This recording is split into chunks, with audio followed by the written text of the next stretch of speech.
Magandang umaga mga ka-garden. At medyo ito, ang panahon talagang naambot pa rin. Ang gagawin po namin ni Buk ngayon, kami muna ay maglinis din sa aking harap ng bahay kung mga niyog. Dahon na niyog ay mga nagtungo na. Kaya kailangan kong hawanin para maging maayos na magtingnan. Pati yung mga halaman ko dito sa harap, hindi ko na rin maintain. Gawa naman po ng panahon. Isa pa ay sabi ko nga lagi, may trabaho, priority trabaho. Kung kailan hindi saka ako nakakapag garden, saka nakakapag-vlog.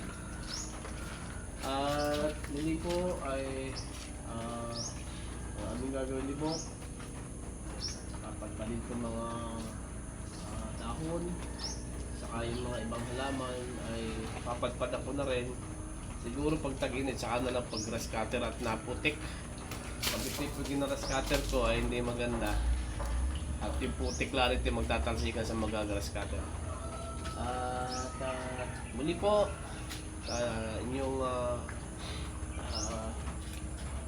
panoodin ang aming gagawin ni Bok. Bigyan tayo na po. Tayo nga po, sisimulan ko ng umakyat sa niyog. Ako bagay na nanginginig, gawa ng habang ako naakyat ay nakibo naman yung aking inakyatan. Kaya ako'y anong tawag dito ay kinakabahan. Ay ang masakit na yan ay habang pinuputol ko yan ay ako'y nakagat ng langgam. Dito pala ay maraming langgam sa itaas nito. Pagtaga ko doon dito sa palapa ay tumalisik sa akin agad yung yung langgam sa aking mata. Bayat kung makikita ninyo ay ako'y medyo nanginginig-nginig pag akyat. Medyo mababa kaya nga laya ako natatakot at tutubag ang aking inaapakan. Ito'y nakapako lang ay matagal na baka pakunit yung mga kalawangin na. Ay pag ito'y nalaglag ako ay kasama yung aking kawit, ay talaga namang siguro bali ang aabutin ko rito. Baka ako'y pita. Bay dit aking mahirap namang puputol gawa ng merong mga nakaharang na bunga. Kaya ako hirap na hirap din na magputol, magwahi. May kung hindi madulas na ay marami pang langgam. Kaya ako medyo kinakabahan din. Buti kung may nakahawak. Ay si Buk na may tagahilan nitong ang tawag ito, palapa. Ayan, ako'y hirap niya magputol. Ako'y tinitira na ng langgam diyan. Tawag dito, sinalakay na ako ng langgam. Kaya ako'y bumaba na. Tinamaan na yung aking mata pati. Saka madaming langgam. Kaya ako'y bumaba muna. Di kaya. Yan, aking tawag dito, pinagpapaspas ako ng mga langgam. Sa dami ng langgam. At hanggang sa loob ng aking katawan naman, ng damit. Pumasok na sa loob ng aking katawan. Yung mga langgam, ay malanit naman, masakit pag tawag dito. Pagpapaspas. Ay dapat pala dito meron akong halabas. Yung halabas kahit hindi ka akyat ay di yun lang halabasin ay mas magandang gamitin kaysa ganito. Ako'y naakyat pa ay napakadulas pa naman ng ngayon gawa ng puro ulan, di nagkakalumot yung katawan ng niyog. Kaya ba, ano kung makikita ninyo ako paspasan dito. Pag tatanggal nito, napakasakit naman at sa mata sumuot. Kaya mainit ako paspasan nito pag tatanggal. Iya.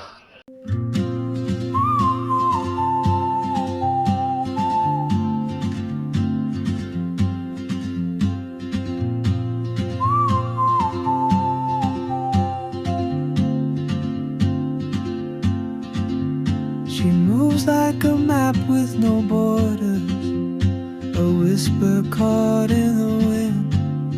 I see her boots at the corner cafe with a notebook and a grin. She's chasing skies I've never named while I stay in my lane. But something in the way she moves keeps pulling at my chain. Oh, traveler, you carry the sun in your stride, leaving behind what I hold inside. If I don't ask your name today, I may never get the chance to walk beside your wandering dance.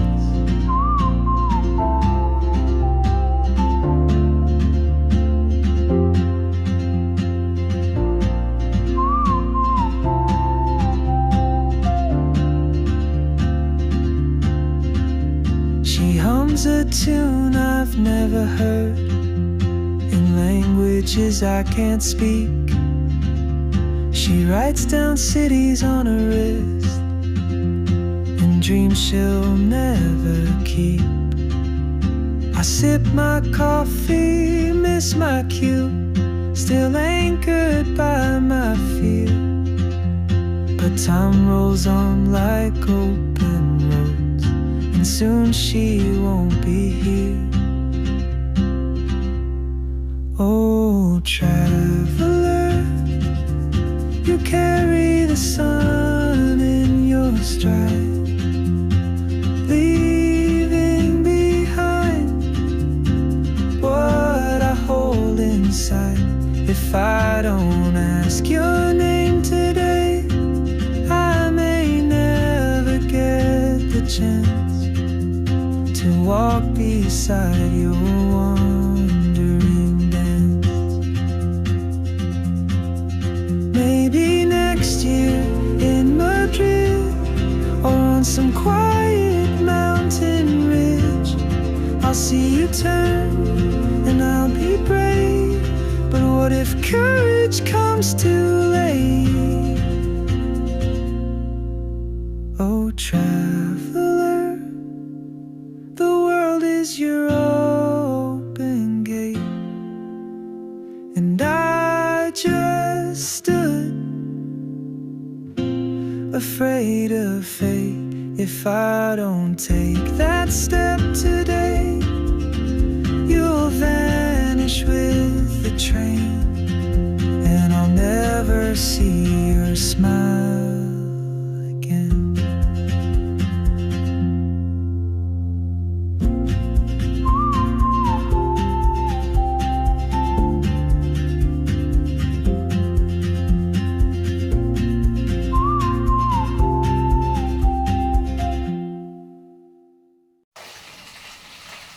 Ayan nga po at lumipat na naman ako dito sa isang puno.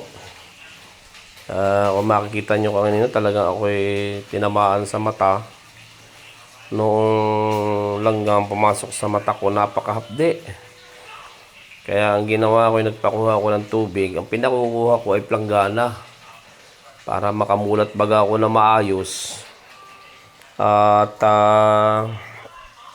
nang matanggal agad yung dumi kung ano yung pumasok doon sa aking mata.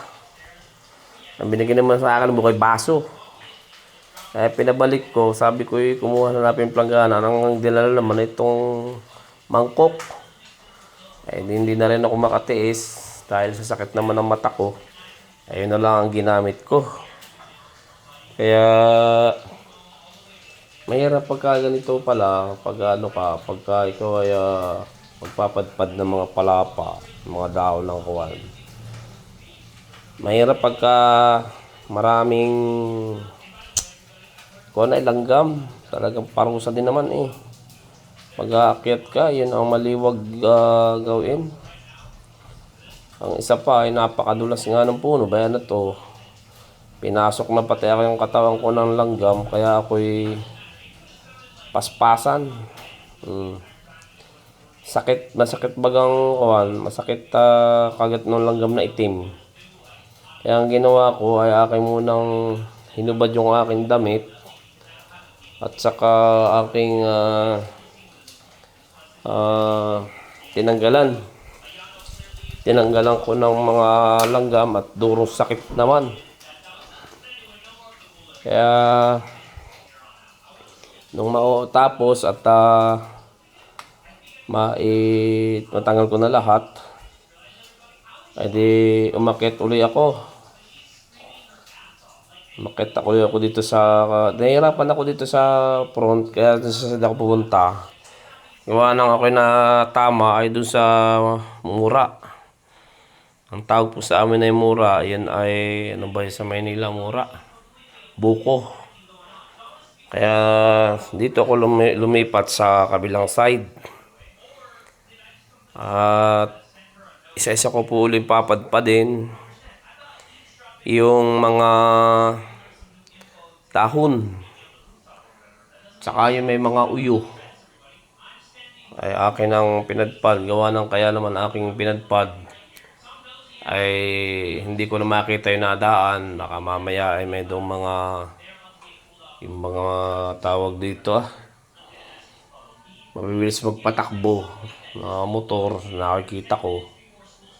At may sa ating gabi naman may nadaan dito magpatakbo, may wala ring humpay kabilis. At saka tara nakikita nga yung mga nadaan, yung mga alanganin ng oras. At yan po ay pwede nga at sibuk ay hinihila itong isang palapa. Ay talaga namang nahihirapan ako paghanap ng kung ko sa ilalagay. Talagang mahirap pag-akit. Umakit na naman po ako. Talagang ganito. Hindi man tayo lumaking mag-akit ng niyog. Ang sanay po ako manakit, may mga sanga, yung santol, yung katmon, lahat may sanga. Pero yung ganayan ay talaga namang hirap po akong umakyat. Ayan po, at pasyahan naman ang ulan. Walang tigil ang ulan habang kami tatrabaho ni Bok. Naglilinis sa aking harapan ng bahay. Sige po, at yan yung saksihan ng aming paglilinis ni Bok.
Ito po, tuloy pa rin ang aming paglilinis ni Bok.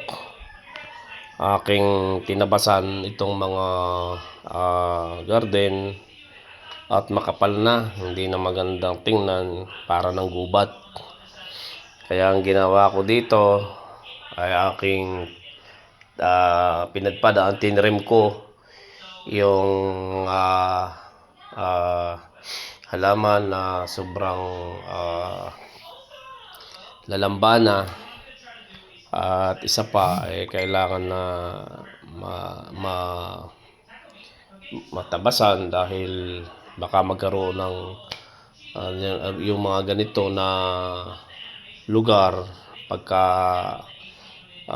malamba ang damo o halaman, pinagpupugaran po yan ng mga ahas. Kaya lagi akong nag-iingat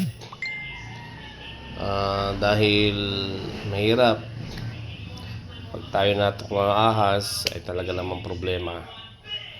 At yun nga po ay aming tuloy-tuloy lang ang aming paglilinis ni Bok. At medyo nga lang mahirap gumalaw pagka maputik. Medyo basa yung itong dadaanan mo. May nakita kami isa ni Bok na itong nabara na aking halaman, may pasdak na isa. Sabi ko kay Bok ay ating tanggalin at pwede pang itayo yan para ilipat natin sa magandang lugar. Kaya ang ginawa namin, aming pinutol para mailipat. Tuloy-tuloy lang po ang aming trabaho ni Bok, rain or shine, para maisaayos ang aking garden. Bagamat hindi ko pa ito ma-prioritize dahil lagi din naman ako doon sa likod ko, sa aking likuran, doon sa gardenenan. Yun po ang aking laging inaayos dahil marami din po doon kailangang iripat. Ay wala pa naman pong panahon. Siguro sabi nga dito sa amin, utay-utay ay madadali ko rin yan unti-unti. At least tuwing day off may nagagawa para maging maisaayos at ma-develop ko at mapaganda ang aking gardenenan. At muli po, maraming salamat sa inyong walang sawang panonood ng aking pagbablog.